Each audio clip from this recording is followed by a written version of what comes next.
اللہ اکبر اللہ اکبر اللہ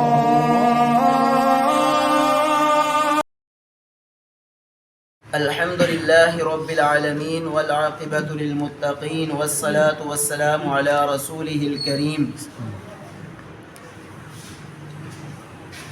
آج کی کلاس کے اندر میں اور آپ سورۃ البقرہ کی آیت نمبر 130 اور 131 کے ترجمہ اور تفسیر کو سمجھنے کی کوشش کریں گے۔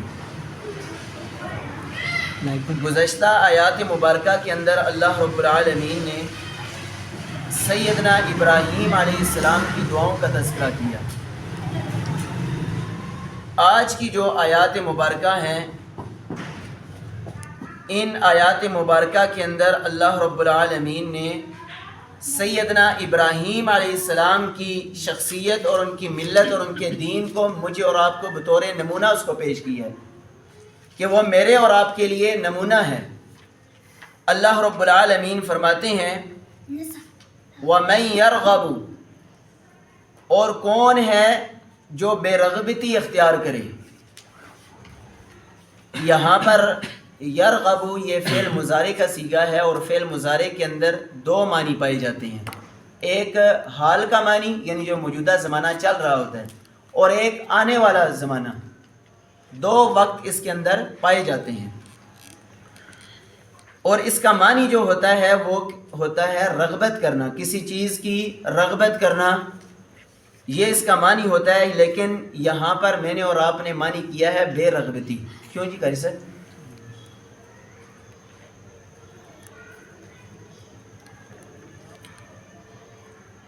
اگر یرغبو کے بعد عن کا لفظ آ جائے تو وہاں پر اس کا معنی الٹ ہو جاتا ہے۔ یرغبو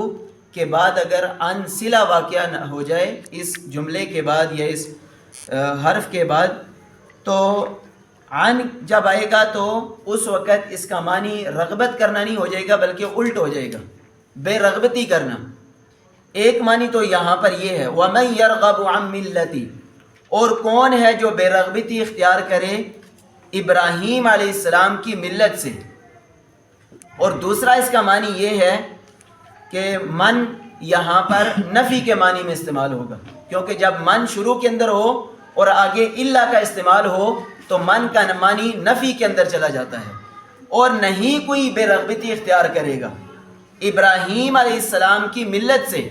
دوسرا معنی یہ اس کا ہو جائے گا۔ تو یہ معنی ہے وَمَن يَرْغَبُ، اور کون ہے جو بے رغبتی اختیار کرے گا عن ملت ابراہیم، سیدنا ابراہیم علیہ السلام کی ملت سے، دین سے، الا مگر من جو سفیہ دھوکہ دے گا نفسہ اپنے آپ کو، یا جو بے وقوف ہوگا خود، بے وقوفی کے اندر جو اپنے آپ کو ڈالے گا وہی سیدنا ابراہیم علیہ السلام کی ملت سے بے رغبتی اختیار کرے گا۔ وَلَقَدِ اسْتَفَيْنَاهُ، اور البتہ تحقیق ہم نے ان کو چن لیا تھا، فی الدنیا دنیا میں، وَإِنَّهُ اور بے شک وہ یعنی سیدنا ابراہیم علیہ السلام، فی الآخرۃ آخرت میں، لَمِنَ الصَّالِحِينَ البتہ نیکوں میں سے ہوں گے، نیکوکاروں میں سے ہوں گے۔ اذ قال جب کہا لہو ان کے لیے، ربہ ان کے رب نے، اسلم فرما بردار ہو جاؤ، قال تو سیدنا ابراہیم علیہ السلام نے کہا اسلمت میں فرما بردار ہو گیا، میں مطیع ہو گیا، لرب العالمین تمام جہانوں کے رب کے لیے۔ تو اس آیات مبارکہ کے اندر پہلی جو آیت مبارکہ ہے اس کے اندر مجھے اور آپ کو دو تین باتیں پتہ چلتی ہیں۔ پہلی تو اللہ رب العالمین نے اس آیت مبارکہ کی ابتدا کے اندر مجھے اور آپ کو یہ رغبت دلائی ہے اور تنبیہ کی ہے، ہدایت کی ہے کہ میں اور آپ سیدنا ابراہیم علیہ السلام کی جو سیرت ہے، جو ان کی قربانیاں ہیں، ان سے فائدہ اٹھا کر یا ان کو اپنے لیے نمونہ بنائیں، ان کی سیرت کو اپنے لیے نمونہ بنائیں۔ اور اللہ رب العالمین نے فرمایا کہ جو چاہتا ہے کہ میں سیدنا ابراہیم علیہ السلام جیسا کردار اپناؤں تو وہ ان کی سیرت کو اپنائے۔ اور پھر اللہ رب العالمین نے آگے ان لوگوں کی مذمت کی اور ان کو بیوقوف کہا ہے جو سیدنا ابراہیم علیہ السلام کی شخصیت، ان کی سیرت سے بے رغبتی اختیار کر لیں گے، کہ اللہ رب العالمین فرماتے ہیں کہ محض وہ اپنے آپ کو ہی دھوکہ دیں گے اگر ان کی سیرت کو نہ اپنا کر، ان کی زندگی کو اپنے لیے نمونہ نہ مان کر، گویا کہ انہوں نے یہ جرم کیا کہ انہوں نے اپنے آپ کو دھوکہ دے دیا، اپنے آپ کو دھوکے کے اندر ڈال دیا۔ دوسری بات جو ہے مجھے اور آپ کو یہ پتہ چلتی ہے اس آیت مبارکہ سے کہ یہاں پر اللہ رب العالمین نے سیدنا ابراہیم علیہ السلام کی دین کو ملت قرار دے دیا ہے، ان کی امت کو، ان کو جو ہے پوری ایک ملت کو قرار دے دیا ہے، اور ملت ایک بہت بڑی جماعت کو کہتے ہیں۔ لیکن اگر مجھے اور آپ کو پتہ ہے کہ سیدنا ابراہیم علیہ السلام کی دعوت کے اوپر کتنے لوگ ایمان لے کر آئے تھے؟ سورۃ العنکبوت کے اندر اللہ رب العالمین نے فرمایا کہ صرف ان کی بیوی اور بچے اور کچھ لوگ گنتی کے ان کے اوپر ایمان لے کر آئے، لیکن اللہ رب العالمین نے یہاں پر ان کو ملت اللہ رب العالمین نے قرار دے دیا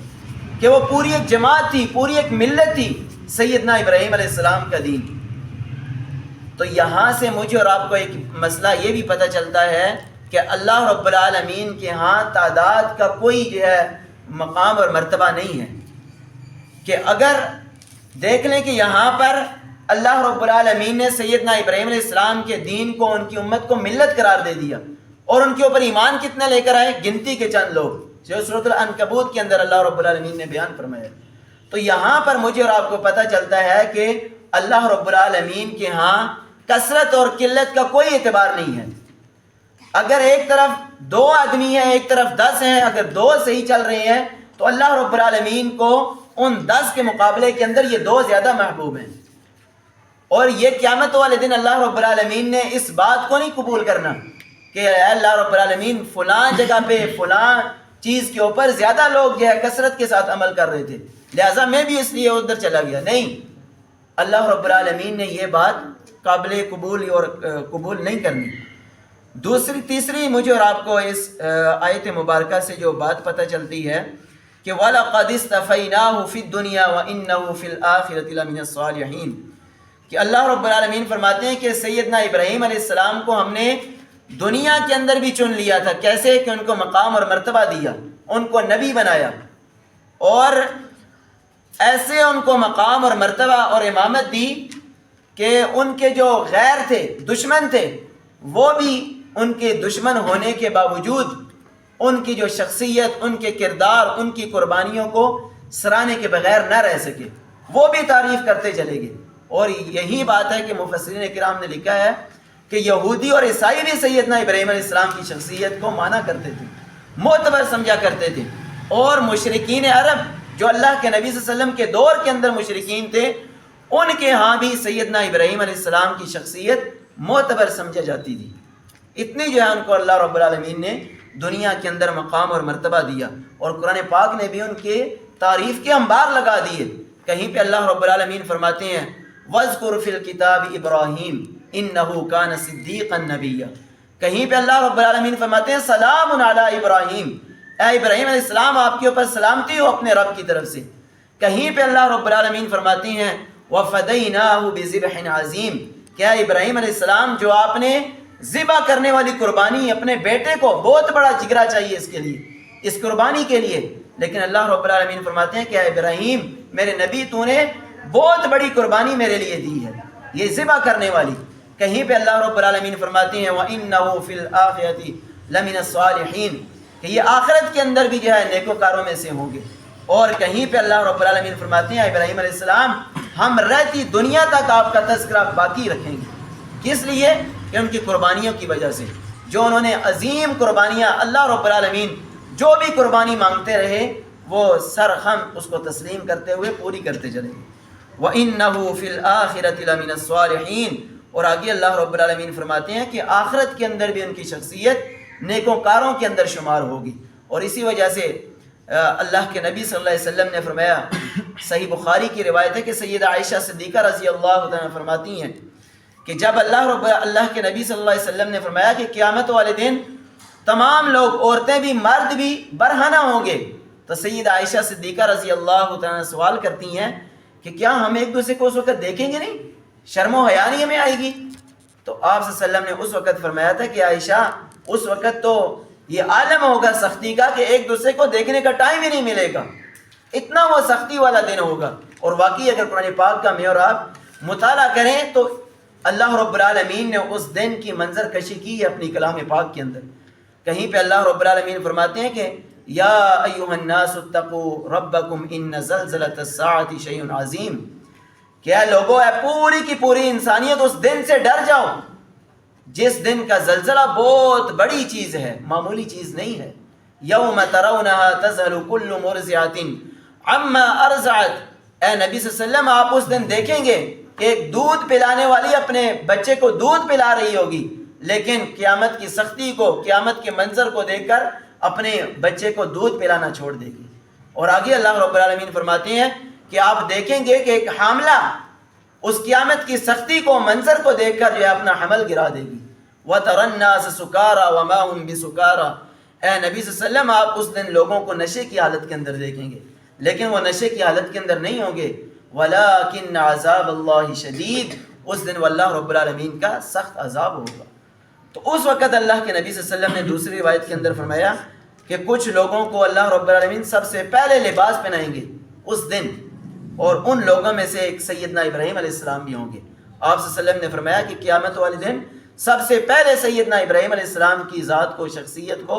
اللہ رب العالمین لباس پہنائیں گے۔ تو وَإِنَّهُ فِي الْآخِرَةِ لَمِنَ الصَّالِحِينَ، آگے اللہ رب العالمین نے اس آیت مبارکہ کے اندر سیدنا ابراہیم علیہ السلام کی سیرت کا ایک خلاصہ بیان کر دیا، کہ ان کی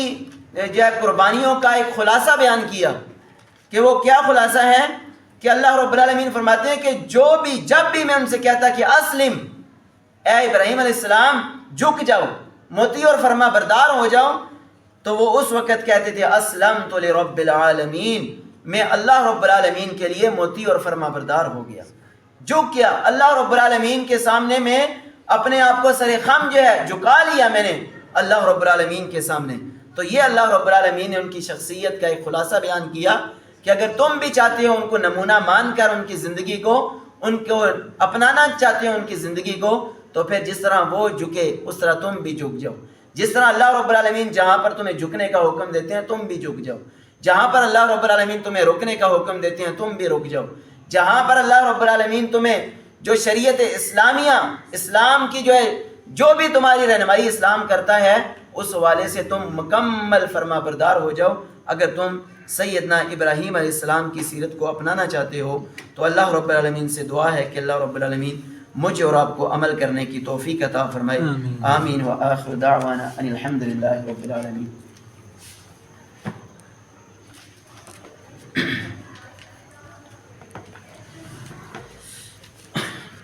اس کے بعد ہماری حدیث مبارکہ کا درس ہے۔ تو آج امام صاحب نے ایک نیا باب باندھا ہے، باب الآنیتی، برتنوں کے بارے میں بیان۔ اناء اس کی واحد ہے جسے برتن کہتے ہیں، اور آنیہ جمع ہے یعنی برتنوں کا بیان۔ اب سوال یہ پیدا ہوتا ہے کہ پچھلے جو کتاب چل رہی ہے وہ طہارت کے اوپر چل رہی ہے، اور اچانک سے درمیان کے اندر برتنوں کا کیسے موضوع چل پڑا ہے؟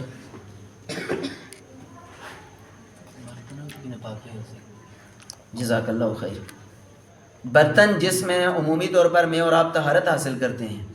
تو برتن کچھ ایسے ہیں جن کو اسلام نے جو ہے منع اور حرام کر دیا، جن کا استعمال، تو اس وجہ سے ضمناً وہ بھی چیز جو ہے امام صاحب یہاں پر لے کر آئے ہیں کہ آپ جن برتنوں کے اندر طہارت یا وضو کر رہے ہیں،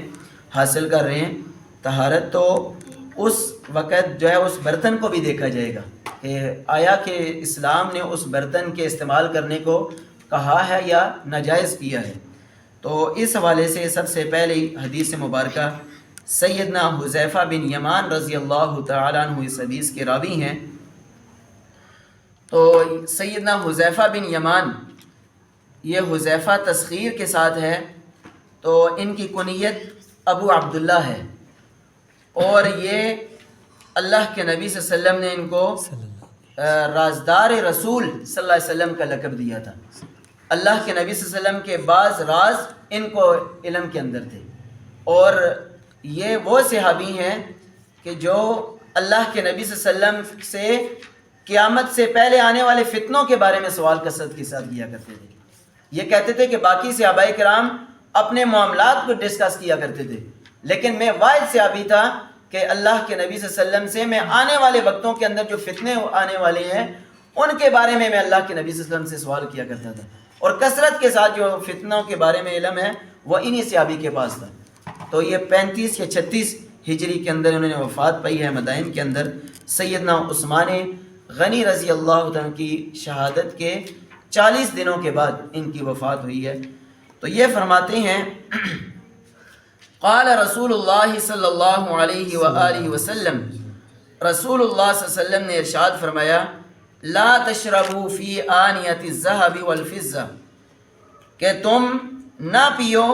سونے اور چاندی کے برتنوں کے اندر، پینا ان کے اندر یعنی ایسے برتن جو سونے اور چاندی کے بنے ہوئے ہیں، تو ان برتنوں کے اندر تم نے پینا نہیں ہے۔ ولا تأکلوا فی صحافیہا، اور نہ ہی تم ان کے پیالوں کے اندر پیو۔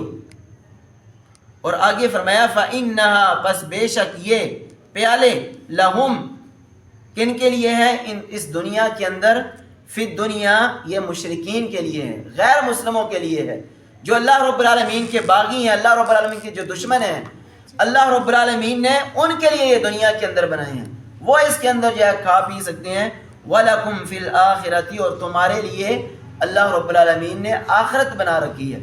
آخرت کے اندر اللہ رب العالمین نے ان سونے اور چاندی کے برتنوں کو جنت کے اندر حلال کیا ہے۔ تو اس حدیث مبارکہ کو امام بخاری اور امام مسلم رحمہ اللہ تعالی نے اپنی اپنی کتابوں کے اندر نقل فرمایا ہے۔ تو اس حدیث مبارکہ سے پہلی مجھے اور آپ کو بات یہ پتہ چلتی ہے کہ سونے اور چاندی کے برتنوں کے اندر کھانا اور پینا دونوں حرام ہیں، اور اسی طرح دوسری بات مجھے اور آپ کو یہ پتہ چلتی ہے کہ جس طرح ان برتنوں کے اندر کھانا اور پینا حرام ہے، اسی طرح میں اور آپ ان برتنوں کے اندر وضو یا طہارت حاصل نہیں کر سکتے۔ اسی وجہ سے امام صاحب نے یہ باب باندھ کر یہ حدیث مبارکہ لے کر آئے ہیں۔ اور تیسری بات مجھے اور آپ کو یہ پتہ چلتی ہے کہ اس امت کے اندر اللہ رب العالمین نے جو سونے اور چاندی کے برتن ہیں اس کو حرام کر دیا اس امت کے اوپر۔ اور ایک جو ہے مسئلہ یہ بھی ہے چوتھا کہ ایسے برتن جن کے اوپر جو ہے سونے اور چاندی کا جو ہے رنگ چڑھا ہوا ہے، جس طرح اکثر چڑھا ہوتا ہے، تو اس بارے میں اختلاف پایا جاتا ہے، لیکن بہتر چیز یہی ہے کہ آپ ان برتنوں کو بھی استعمال کرنے سے جو ہے گریز کریں، بچیں ان برتنوں کو استعمال کرنے سے، یہی چیز جو ہے بہتر ہے۔ علماء کرام نے جو راجح قول نقل کیا ہے کہ آپ ان برتنوں کے اندر جن کے اوپر سونے یا چاندی کا رنگ چڑھایا گیا ہے ان سے بھی آپ ان کو بھی استعمال کرنے سے بچیں۔ اللہ رب العالمین سے دعا ہے کہ اللہ رب العالمین مجھے اور آپ کو عمل کرنے کی توفیق عطا فرمائے۔ آمین وآخر دعوانا الحمدللہ رب العالمین۔ جزاکم اللہ۔